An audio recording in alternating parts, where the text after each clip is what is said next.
President of the Federal Republic of Nigeria, Bola Ahmed Tinubu, stated that Nigeria is ready to deepen cooperation with the OECS in areas such as trade, investment, health, culture, education, and climate change.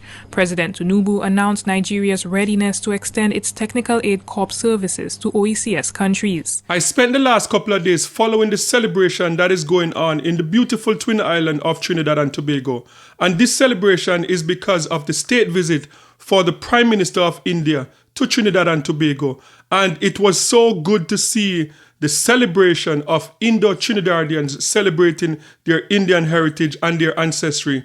And this move was a power move. This visit from Prime Minister Modi was different from the visit 25 years ago. This visit, now we're seeing India as the most populated country in the entire world. We're seeing India as one of the movers and shakers in technology, in medicine, everything that you can think of in terms of being a developed country. India is heading into that direction. So it was good to see that the celebration in Trinidad and Tobago and the talks of bilateral agreement and the benefits that Trinidad and Tobago and the wider Caribbean could benefit from this relationship with India.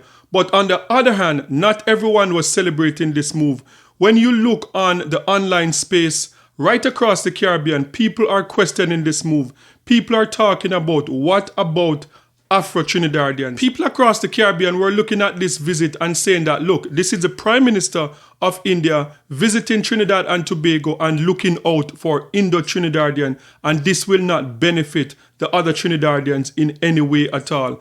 So I had to take some time to just soak in everything that was going on online, and then I had to ask myself a serious question.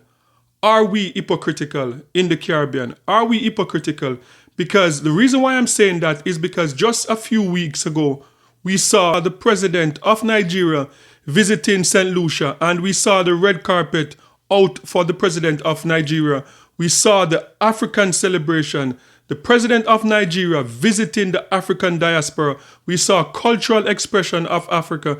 We saw the meetings and the bilateral talks about Nigeria and the connection to the African diaspora. And no one spoke negatively about this, as if what is going to happen to people of Indian descent that live in the Eastern Caribbean, people of Chinese descent that live in the Eastern Caribbean. So I had to ask myself a serious question. Is this hypocritical of us? Because over the years, we have been talking about connecting the Caribbean, in particular the West Indies, to Africa. Because a lot of us in the Caribbean, we are from African ancestry. We also have people from Chinese ancestry, people from East Indian ancestry. So I don't see this as a big deal, what people are trying to make it out to be, as if this relationship between India and Trinidad and Tobago is only going to benefit Indo-Trinidadians. And when you look at the talks that went on in Trinidad and Tobago, and you realize that Trinidad and Tobago already had a relationship where over $300 million of trade between both countries. And that is when you have like a Keith Raleigh government and even before that. So I don't think that this is something, what we're trying to make this out to be, a negative thing for Trinidad and Tobago. I don't think that it is negative for Trinidad and Tobago. The reality is that India is an emerging superpower. That is what India is. Nigeria is also an emerging superpower. Nigeria is said to, in 2037, the projection is that Nigeria is going to be the third most populated country in the world. They are going to overtake the United States of America. So these relationships are very important. And I believe that the same way we don't question the relationship between Nigeria, the relationship between Ghana and other islands within the West Indies, we should not question this relationship between India and Trinidad and Tobago, because the reality is that East Indians came to the Caribbean over 185 years ago. Chinese came to the Caribbean over 180 odd years ago.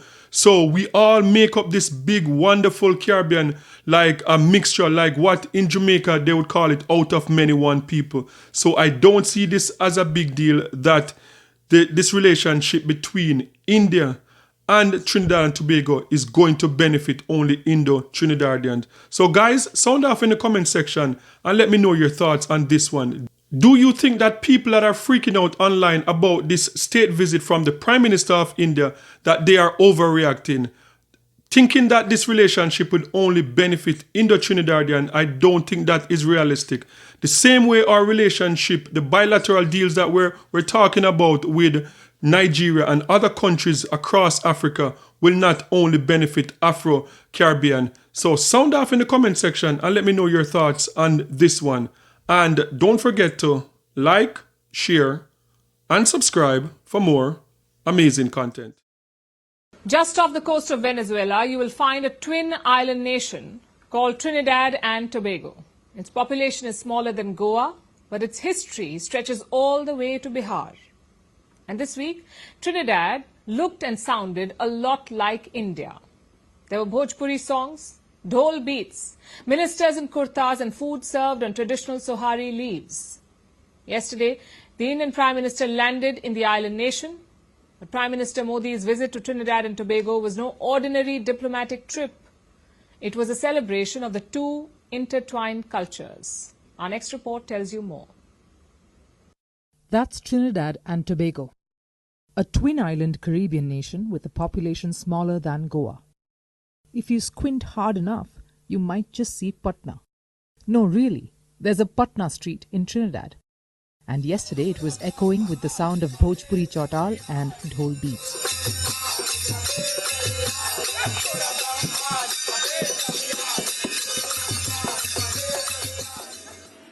India's Prime Minister landed in Port of Spain for a diplomatic stop, but it felt less like a foreign visit and more like a homecoming. To understand how this visit to Trinidad and Tobago matters, you have to go back, way back, to 1845. That was the year that Fatel Razak sailed from Kolkata, then called Calcutta, carrying 225 indentured Indian labourers. It took them to a sugarcane plantation in what was then a British colony.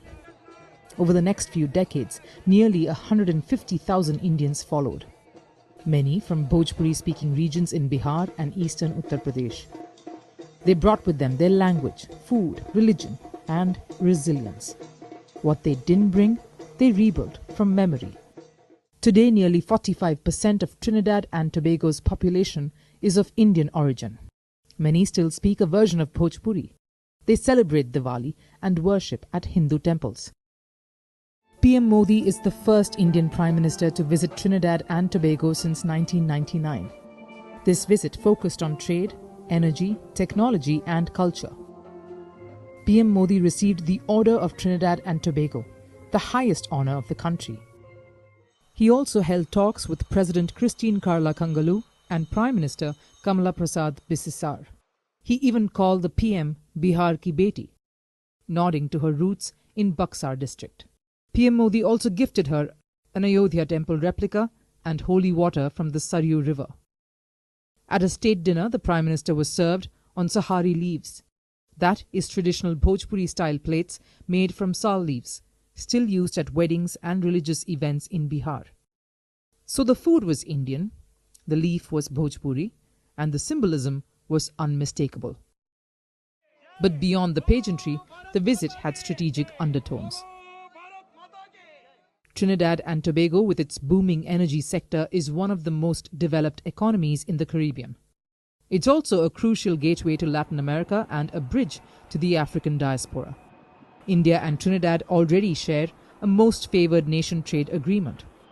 Bilateral trade crossed $368 million in 2023-2024.